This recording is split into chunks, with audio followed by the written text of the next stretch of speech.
Napagbigyan naman tayo ng isang napakagandang araw at napakagandang lugar na itong ating pupuntahan. Napakarami nga ang nababasa ko sa lugar na ito na maganda nga daw ang maglakad.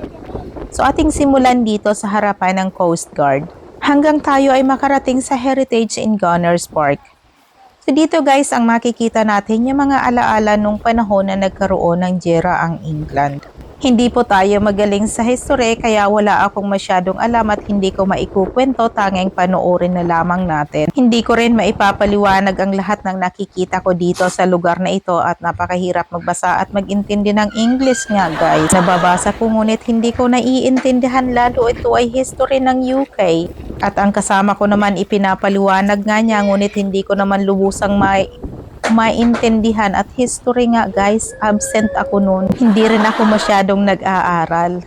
Ang ganda nga ng tingnan dito guys, ito ay medyo private na lugar na siya, sarado na siya sa publiko so hindi tayo maaring pumasok. So meron naman nababasang mga signs sa labas, ngunit hindi ko naman masyadong naiintindihan. At may nadaanan naman tayo dito ang isang napakagandang lake na gusto na ngang magtampisaw nitong anak ko at pumunta sa gilid pa talaga at gusto niyang pumunta doon sa tubig. At nandito na tayo guys sa Heritage in Gunners Park. Ang Heritage of Gunners Park guys, ito daw yung ginamit nung panahon ng mayroong giyera. Kumbaga, yung ginagamit nila sa pakikipaglaban, doon sila nagtatago.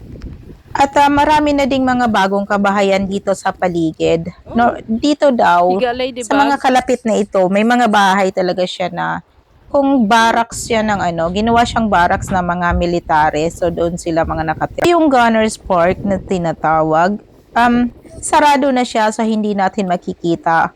Pero may nakita akong bata dyan na teenager na naglalaro sa taas. Ayun, nananakbo siya. Siguro sarado na din siya kasi ang nakalagay naman doon sa sign is matagal na siyang sarado sa publiko. So medyo delikado na kung atin pang pupuntahan. At napakaganda nga din ditong tumigil o maraming nagbibisikleta ditong pamilya or mag-anak. At maraming medyo may edad na nang dumadalaw dito at na tumatanaw dyan sa karagatan. Matatanaw din natin dito yung mga dumadaan na barko na maraming karga so galing sa iba't ibang bansa. At marami din dito ang nagka-kite surfing sa kabilang banda. Medyo malayo tayo doon sa nagka-kite surfing kaya hindi masyadong nahahagip ng ating camera. Dito na tayo sa dulo kaya may karugtong itong video.